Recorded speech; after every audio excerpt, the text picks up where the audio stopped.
Hey, what's good? It's your boy Ace from pfadvice.com. Like, share, subscribe, get notified, hit the bell, leave a comment. Our channel is growing. We want you to be a part of it.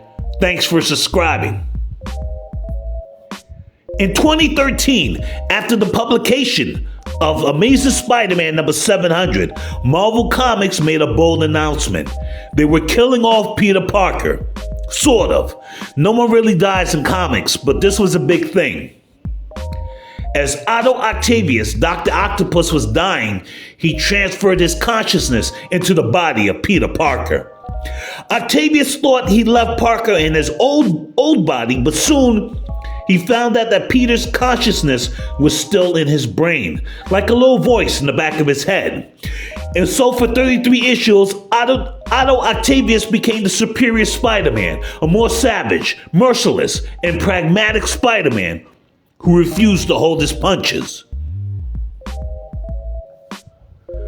The debut of Superior Spider-Man was met with some initial backlash at the time, but is now a cult favorite. I loved it from the beginning and consider it to be one of the greatest Spider-Man stories ever told. The complication here is that the greatest version of Spider-Man has nothing to do with Peter Parker, but we'll get back to that. One issue fans have about Peter Parker, one that persists to this day, is that his status quo never changes. Peter is from Queens. He's always broke. He can get the girl but can't keep her. And as Spider-Man, Peter Parker is always holding back his punches and his true scale of power. Spider-Man is a powerful superhero.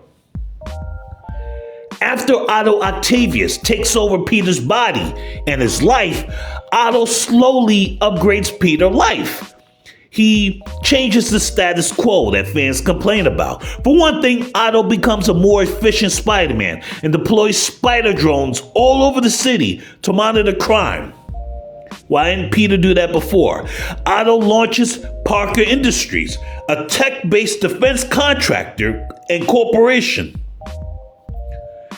Parker is broke no more, and the most important change Otto made as Superior Spider-Man was to stop pulling his punches and unleash his full power as Spider-Man in battles. Otto broke Scorpion's jaw, he blinded the Vulture and hurt him badly. He installed talons on his fingertips to claw at his villains. Even the villains were surprised and perplexed as to why Spider-Man was fighting so brutally all of a sudden.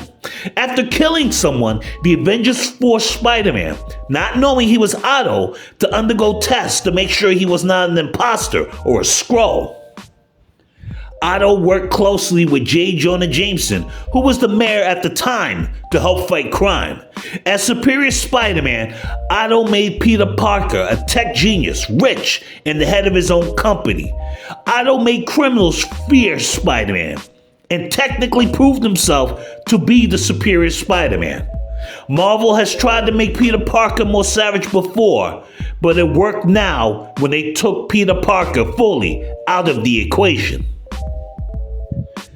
Hey, do me a solid. Visit pfadvice.com. pfadvice.com is a personal finance and comic book entertainment site. I write weekly columns there. We cover comic book news, comic book reviews, comic book entertainment, collectibles, personal finance advice, and more. pfadvice.com is owned by District Media. I want to sincerely thank them for sponsoring this video. The Superior Spider-Man lasted for 33 issues. Peter Parker came back, Parker Industries was dissolved, and Otto Octavius went back to being Doctor Doom. It is what it is, it's the world of comics. The concept of Otto as Superior Spider-Man came back in 2 other volumes, but didn't last for long. For one issue in 2018, he came back as the Superior Octopus, with a Spider-Man and Doctor Octopus motif-themed costume. It was a thing. While no one can replace Peter Parker, for 33 issues, the best version of Spider-Man was not Peter Parker. Not perfect by any means, but in my humble opinion, the first volume of Superior Spider-Man is one of the greatest Spider-Man stories ever told. Thanks for watching. Take care.